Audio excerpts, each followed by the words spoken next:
Broadcasting live from the Business RadioX studios in Atlanta, Georgia, it's time for Coach the Coach Radio. Brought to you by the Business RadioX Ambassador Program, the no-cost business development strategy for coaches who want to spend more time serving local business clients and less time selling them. Go to brxambassador.com to learn more. Now, here's your host. Lee Cantor here, another episode of Coach the Coach Radio, and this is going to be a good one. Today we have with us David Brown with DSB Leadership Group. Welcome, David. Thank you so much, Lee, for having me on the program. Well, I'm excited to learn what you're up to. Please tell us a little bit about DSB Leadership Group. How you serving folks? Well, again, I'm honored to be here with you. And what I do and what DSB Leadership Group is all about is really a background that I had growing up in the ministry, is what I tell people. But I am a minister. I spent so many years in the ministry. And when I got out of ministry a few years ago, I started looking at how can I best use my gifts and talents. And that's where DSB Leadership Group was born. DSB Leadership Group is a consulting firm that focuses on what we call leadership communication skills. So we focus on everything from executive presence to helping professionals improve their speaking ability, as well as providing what we call executive coaching for our clients. So now, was that a difficult transition to go from ministering to the layperson to now kind of focusing in on business folks and executives? It actually was a interesting transition in the sense that I spent the first almost 21 years of my career leading and consulting churches. And that was over 7 churches in that time. And my specialty, Lee, was going into churches that were stagnant, that either weren't growing, they were going backwards in membership. And so I would go in and infuse faith, start training, teaching, install new leadership, and then I would move. And then when I fast forward into what I'm doing now, I look at it very much the same way. I'm going in there and helping professionals and organizations that in some ways find themselves stuck. And I try to help them through that transition. And so I know it's different. You're going from a nonprofit faith-based into a for-profit arena, but very much the same type of goals. They want to grow. They want to be successful. They want to have the most impact they can have. And so, yeah, there is a difference, but pretty much I look at it as the same, and I've enjoyed the transition. I love it. Now, do you find that maybe one of the similarities in ways that you can help each of those kind of disparate groups are that you're going to help them focus in on a true north, some kind of overarching mission or a big why? That's a great question, Lee. And I know a lot of the coaches in my space will kind of echo Simon Sinek, start with why, and they try to get their clients to look at the big picture. I look at coaching in a very similar way, but I don't try to impose my beliefs, my style, or my approach. It's the old adage of how I want to be coached. I look at customizing what would be the best opportunity for my client's growth. And so sometimes that might start with what's the overall why for you? When in reality, for most of the clients I work with, they want to see their companies more productive. They want to see their employees happy. And so what I look at it is, how can I be the best advocate? How can I be the best partner in their success journey and let them define what success would look like? And then I come in either offering that outside perspective, or I come in and offer what I call the insight that they may not see. But overall, I'm trying to champion that. And so it may begin with let's start with the why, but it might be something deeper than that ultimately is something we've got to uncover as a coach. Now, did a lot of your work in the past year just was it around kind of being a sounding board to help them through this crisis and the challenges, maybe of feeling overwhelmed, or a lot of these unknowns, like when's this going to end? Is this going to end? When is it going to end, right? So that's a great question, Lee. And I will say what's really interesting, because much of my business or practice was really designed around organizational training. And then when the pandemic hit and really gave us an awakening, it really shifted my business more into the executive coaching space. And it was to answer the question, what do I do? And how do I approach this? I don't want to lose my employees, or I don't want to lose my market share. And so it was more navigating the ability to have the leadership or the CEO that I was coaching to say, you have to have a spirit of calmness. You have to be objective. You've got to be firm in where you want to go. And when you can tackle those tough, difficult questions, it actually calms the entire organization. The corporate culture, you could say, follows that lead of the leader. So much of my clients came more because they were curious about what to do. And I tell you the truth, Lee, I got more clients because of the pandemic and people didn't know what to do or where to go. But the wise thing they did, and I say this to the companies that were thriving, because there were a lot of organizations that did do well, is that these leaders took it upon themselves to say, this is the time to run towards coaching, not away from it. This is the time to embrace outside influence and not deny it. And so those clients did come to me, and more than I would say in the last few years, I had more clients because of that. Now, can you maybe give some free consulting to our listeners when it comes to getting the most out of your team? Do you have some do's and don'ts? That's a great question, Lee. And the number one thing I would say in terms of do's and don'ts, do take the time to get to really know them, learn their names, understand what drives them. And part of what my training, or at least the corporate training, I talk so much about how you can have several directors, several managers, people of the same title and role, but they're not driven the same way. They all want the company to be successful. It all reflects on them, but they want to be treated with the utmost respect. They want to feel believed in. They want to know that they're noticed by their leadership group. And so the first thing that I would say is know your people, get to know what they want, get to understand what gets them excited. Some people love the personalized written notes. Some understand that recognition comes in a different way. But as long as you take the time to get to know them, I believe you're going to be in the best position to help them grow. The other thing I would say is when you get to know your employees and your teams, you've got to also ask yourself, how am I instilling in them opportunities for their own growth? Where do they see themselves a year from now, 5 years from now, 10 years from now? It can't just be the overall organizational growth goals. It's got to be individual departmental goals as well. And then you really install opportunities for that growth, whether you bring in speakers like myself, companies that come in and train, or you give encouraging outings, or you provide opportunities for online growth or schooling support. You've got to be able to look at, how do I retain my best talent? Because what COVID has exposed, or this health pandemic has exposed, Lee, is that so many people are now working from home, they're working remotely, and they're exposed to other opportunities that are out there. And if you do not give them that belief, if you do not give them that support structure, they're more tempted to want to leave for something else, or maybe greener pastures. And what I tell companies all the time is that employees leave for two reasons. They either leave because they don't love the management and they don't feel like the management believes in them, or they don't believe their support or vision for their growth. Now, in your business, I would imagine pre-pandemic, a lot of your work was done in person, face-to-face with the folks you were either speaking in front of or serving.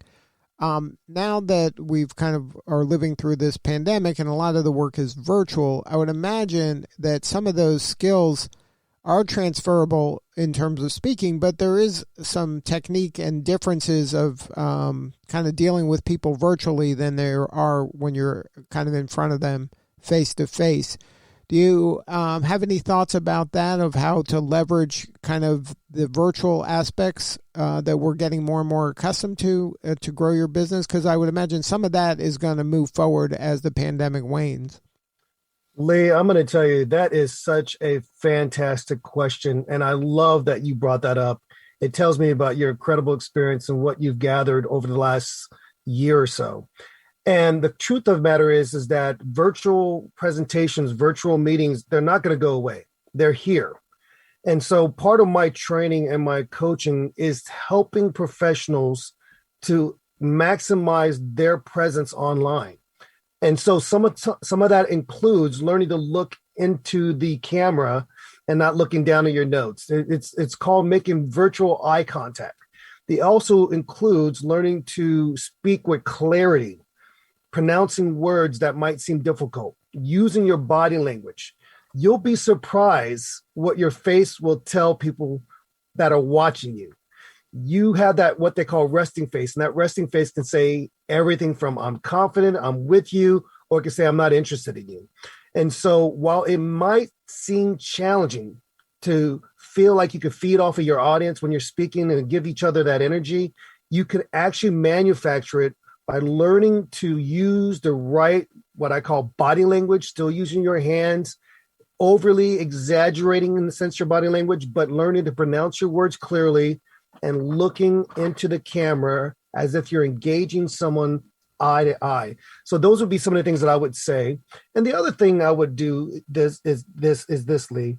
I would encourage people to keep in mind that there are other people there on the camera or on the virtual platform meeting that may not give off the type of energy or vibe that you're looking for. So you can't react or respond to the lack of reaction that is there. You have to, in a way, believe that when you're making a point or you're making a statement, that your audience is engaged, that they're understanding it, and that they see that it's making a difference.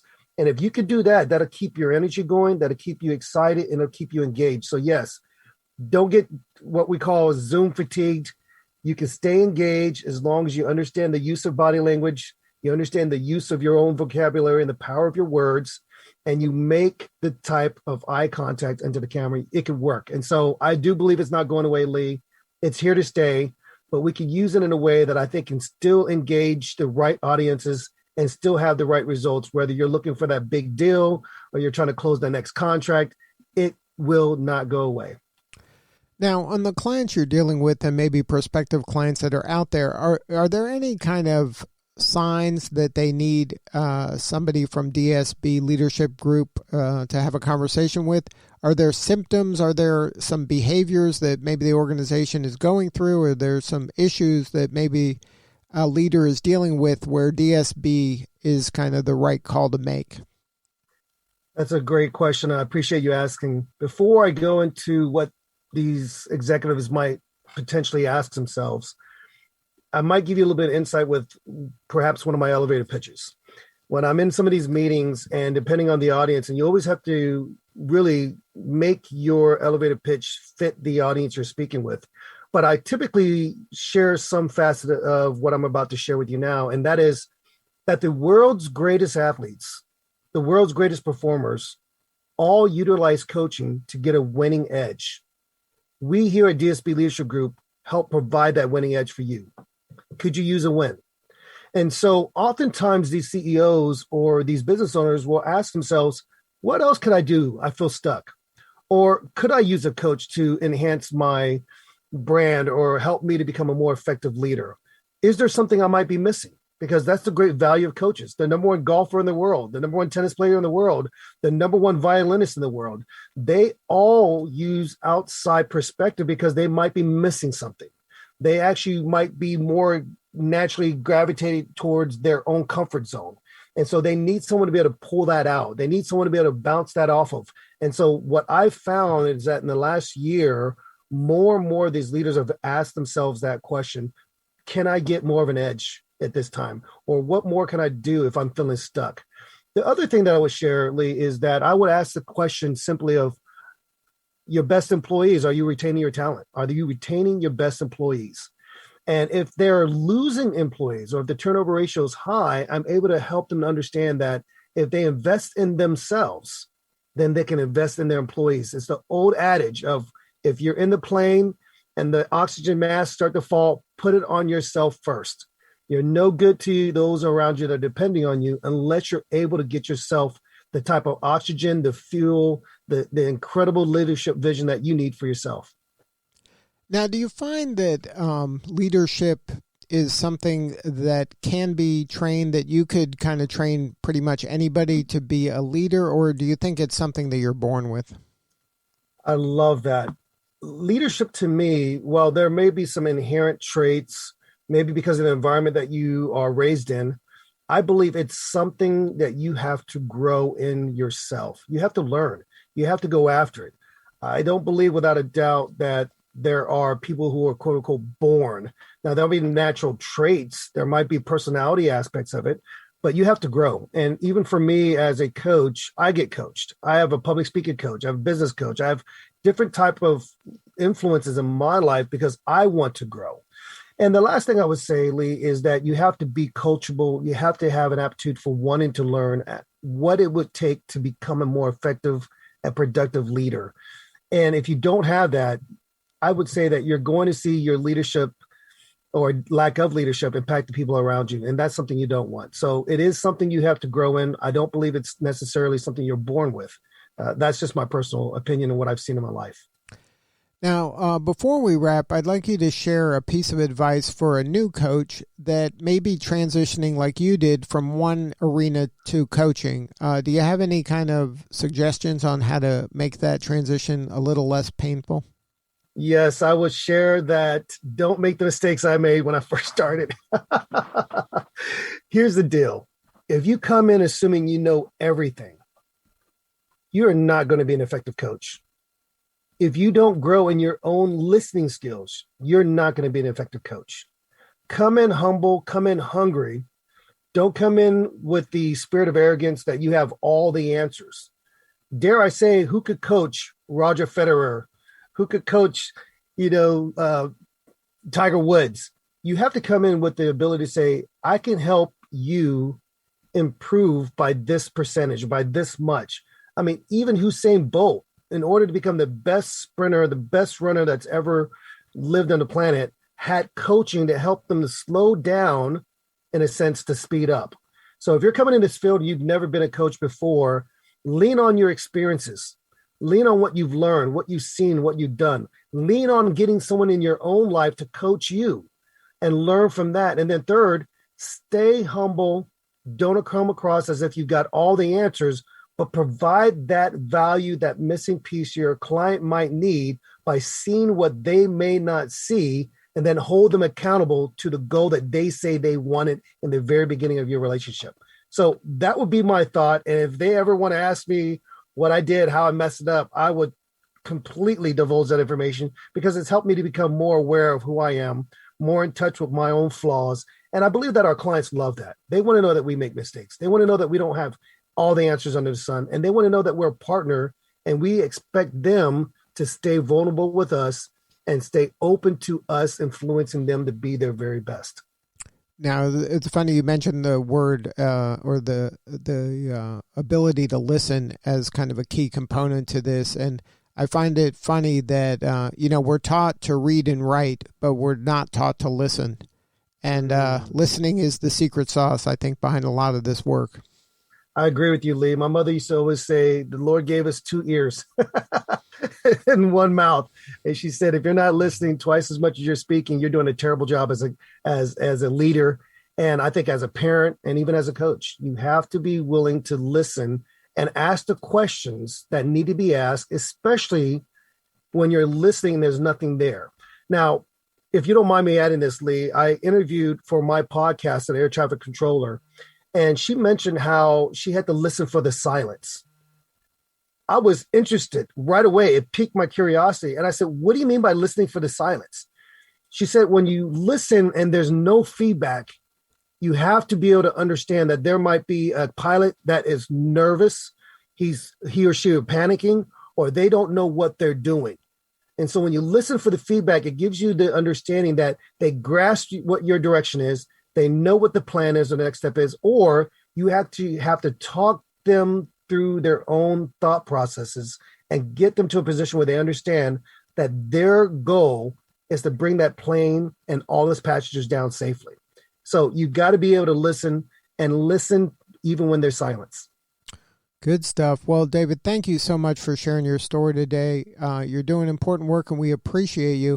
If there is a leader out there that wants to take their executive skills to the next level with obviously a great listener, is there a website for your firm? Yes, there is. Thank you so much for asking, and thank you so much for having me on. What a true pleasure. They could go to my website. It's DSB leadershipgroup.com, and that's D as in David, S as in Sam, or my middle name Suk, B as in Brown. So DSB leadershipgroup.com. That's the best way to get a hold of me, learn more about me, my podcast, my training, and my courses. Good stuff. Well, thank you again for sharing your story today, David. Thank you. It's been a true pleasure, Lee. All right. This is Lee Cantor. We will see you all next time on Coach the Coach Radio.